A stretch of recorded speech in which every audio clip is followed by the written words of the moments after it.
여호와께 감사하라. 그는 선하시며 그 인자심이 영원하미로다. 여호와의 성령을 받은 자들은 이같이 말할지어다. 여호와께서 대적의 손에서 그들을 속량하사 동서남북 각 지방에서부터 모으셨도다. 그들이 광야 사막길에서 방황하며 거주할 성읍을 찾지 못하고 줄이고 목이 말라 그들의 영혼이 그들 안에서 피곤하였도다. 이에 그들이 근심 중에 여호와께 부르짖음에 그들의 고통에서 건지시고 또 바른 길로 인도하사 거주할 성읍에 이르게 하셨도다. 여호와의 인자하심과 인생에게 행하신 기적으로 말미암아 그를 찬송할지로다. 그가 사모하는 영혼에게 만족을 주시며 줄인 영혼에게 좋은 것으로 채워주심이로다. 사람이 흑암과 사망의 그늘에 앉으며 곤고와 쇠사슬에 매임은 하나님의 말씀을 거역하며 지존자의 뜻을 멸시함이라. 그러므로 그가 고통을 주어 그들의 마음을 겸손하게 하셨으니 그들이 엎드러져도 돕는 자가 없었도다. 이에 그들이 그 환난 중에 여호와께 부르짖음에 그들의 고통에서 구원하시되 흑암과 사망의 그늘에서 인도하여 내시고 그들의 얽어맨 줄을 끊으셨도다. 여호와의 인자하심과 인생에게 행하신 기적으로 말미암아 그를 찬송할지로다. 그가 논문을 깨뜨리시며 쇠빗장을 꺾으셨음이로다. 미련한 자들은 그들의 죄악의 길을 따르고 그들의 악을 범하기 때문에 고난을 받아 그들은 그들의 모든 음식물을 싫어하게 되어 사망의 문에 이르렀도다. 이에 그들이 그들의 고통 때문에 여호와께 부르짖음에 그가 그들의 고통에서 그들을 구원하시되 그가 그의 말씀을 보내어 그들을 고치시고 위험한 지경에서 건지시는도다.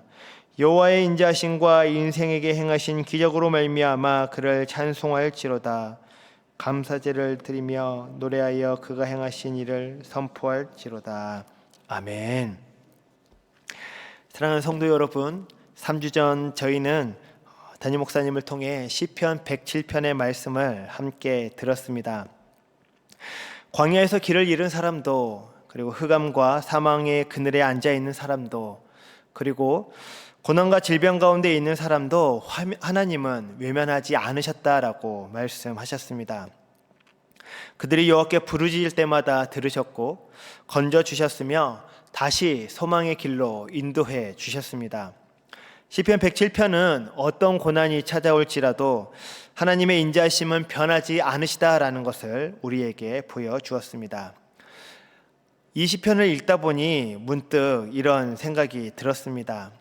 이렇게 하나님이 어떠한 분이신지를 알게 된 사람들, 그렇다면 그 사람들은 어떻게 살아가야 하는가? 시편 기자는 놀랍게도 아주 평범한 세 단어로 그 답을 말해 줍니다. 기도, 그리고 감사, 그리고 찬양입니다. 사실 이 세 단어는 매우 익숙한 단어들입니다. 우리는 기도가 무엇인지 압니다. 감사가 무엇인지도 알고 찬양이 무엇인지도 잘 압니다. 그러나 시편을 천천히 읽다 보면 시편 기자들이 말하는 그 기도는 우리가 생각하는 기도보다 더 깊습니다. 시편 기자들이 말하는 그 감사도 우리가 생각하는 그 감사보다 훨씬 넓습니다. 그리고 시편이 말하는 찬양도 우리의 삶과 훨씬 맞닿아 있음을 알 수 있습니다. 이 아침 시편 107편이 다시 가르쳐주는 그 기도와 그리고 감사와 찬양의 의미를 통해 하나님의 인자하심을 경험하는 모든 성도님 되시기를 축복합니다. 먼저 시편이 우리에게 다시 가르쳐주는 그 첫 번째 신앙의 언어는 기도입니다. 기도라고 하면 어떤 모습이 상상되십니까? 아마도 무릎을 꿇고 두 손을 모으고 하나님께 말씀드리는 그 시간을 생각하실 것입니다. 물론 그것도 기도입니다. 그러나 시편은 기도를 훨씬 더 넓게 가르쳐 줍니다. 시편을 읽어보면 기도는 단순히 정해진 시간에 드리는 어떤 종교적인 행위를 넘어서는 것을 봅니다. 기다리는 것도 기도입니다. 탄식도 기도이고요. 눈물도 기도입니다. 말로 다 표현할 수 없는 그 답답함을 하나님 앞에 쏟아놓는 것, 이것도 기도다라고 가르쳐 줍니다. 시편은 기도를 하나님을 향한 우리의 반응이다라고 가르쳐 줍니다. 그런데 시편 107편은 그 많은 기도의 모습 가운데 한 가지를 반복해서 말하고 있습니다. 이에 그들이 그들의 고통 중에서 여호와께 부르짖으매. 이 말씀을 반복해서 말하고 있는 것입니다. 시편 기자는 그들이 기도하였다라고 말하지 않고 그들이 부르짖었다라고 기록합니다. 여기서 부르짖다라는 단어는 히브리어로 짜크입니다. 이 단어는 단순히 큰 소리로 외쳤다라는 뜻이 아니라 더 이상 자기 힘으로 살아갈 수 없는 사람이 마지막 소망을 붙들고 그 도움을 요청하는 어떤 그 절박한 외침, 정말 자신이 더 이상 할 수 없기 때문에 정말 소리라도 질러보는 그 절박한 외침을 부르짖음이다라고 말하는 것입니다. 왜 시편 기자는 기도가 아니라 부르짖다라고 반복했을까요? 광야에서 길을 잃은 사람은 자기 힘으로 그 길을 찾을 수 없었습니다. 흑암과 쇠사슬에 묶인 사람도 스스로 나올 수 없었습니다. 죽음의 문턱에 선 사람도 자기 힘으로 생명을 붙잡을 수 없었습니다. 그들에게 기도는 선택이 아니라 유일한 길이었습니다. 하나님밖에 붙들 분이 없었기에 그들은 하나님께 부르짖을 수밖에 없었습니다. 여기서 우리는 시편이 말하는 그 기도에 대해서 다시 배웁니다. 기도는 단순히 문제를 해결하는 방법이 아니라 하나님께 내 상황을 알려드리는 그 시간이 아니라 오늘 본문이 가르쳐주는 기도란 내가 감당할 수 없는 그 현실 앞에서 내 힘으로 해결할 수 없는 그 문제 앞에서 나는 주님이 필요합니다라고 고백하는 것입니다. 나는 할 수 있다라고 버티는 것이 아니라 주님이 붙들어 주셔야 제가 삽니다라고 고백하는 것, 이것이 오늘 본문이 가르쳐주는 기도입니다. 그래서 기도는 상황이 좋아질 때까지 기다렸다가 하는 것이 아닙니다. 상황이 가장 절망스러울 때 가장 가까이 나아가는 것이 기도입니다. 우리가 기도할 수 있는 이유는 우리의 부르짖음을 들으시는 그 하나님이 계시기 때문입니다. 내가 감당할 수 없는 그 현실 앞에서도 내 어려움을 들으시는 분이 계십니다. 내 힘으로 해결할 수 없는 문제 앞에서도 나와 함께 하시고 나를 붙드시는 분이 계십니다. 그래서 우리는 기도할 수 있습니다. 우리가 쉬지 않고 기도할 수 있는 이유는 쉬지 않고 기도를 들으시는 살아계신 하나님이 계시기 때문입니다. 그분은 결코 자기 백성을 버리지 않으십니다. 상한 마음의 말조차 제대로 나오지 않던 그 한나의 울분을 들으셨고 불순종하여 깊은 바닷속까지 떨어진 요나의 간구도 들어주셨습니다. 사랑하는 성도 여러분, 시편은 오늘 우리에게 기도를 다시 가르쳐 줍니다. 기도는 어떤 종교적인 습관이 아니라 살아계신 하나님과 함께 살아가는 삶입니다. 그러므로 기도하는 사람은 이렇게 고백합니다. 하나님, 저는 혼자가 아닙니다. 주님께서 이 시간 나와 함께하고 계십니다. 시편이 우리에게 가르쳐주는 두 번째 신앙의 언어는 감사입니다. 우리는 감사라고 하면 보통 받은 것에 대한 그 반응을 먼저 떠올리게 됩니다. 건강 주셔서 감사합니다. 가정을 주셔서 감사합니다. 일할 수 있는 일터를 주셔서 감사합니다.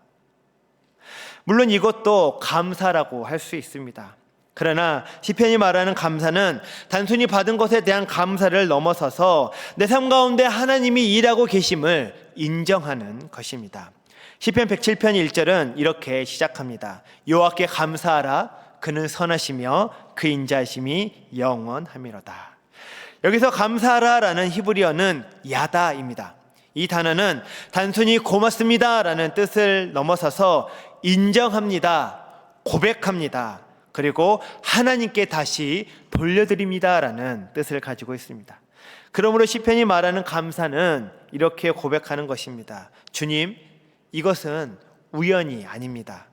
주님, 이것은 제 힘으로 된 일이 아닙니다. 주님, 이것은 주께서 하셨습니다.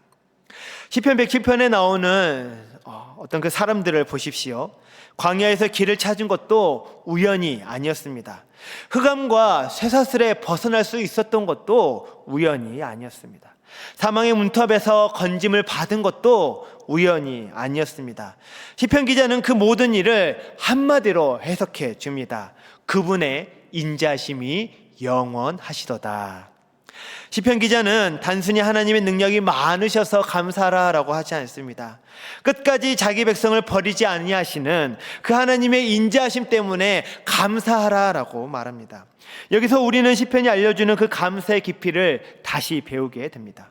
감사는 좋은 일이 생겼을 때만 하는 것이 아니라 내 삶을 우연으로 읽지 않고 하나님의 섭리 안에서 다시 해석하는 것입니다.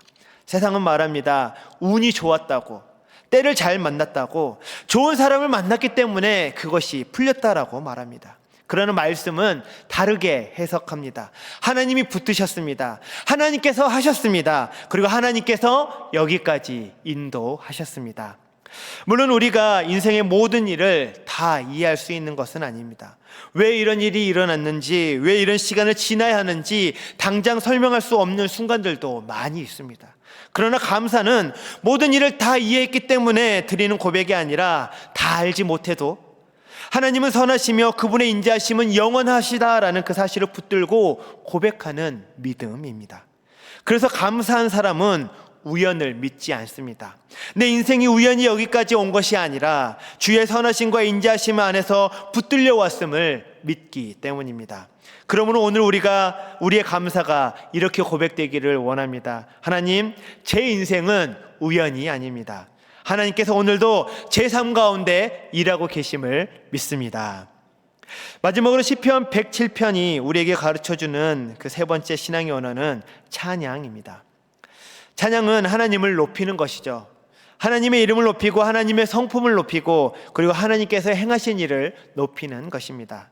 그런데 하나님을 높인다라는 것은 단지 입술로 하나님은 찬양받기에 합당하신 분이십니다라고 말하는 데서 끝나는 것이 아닙니다.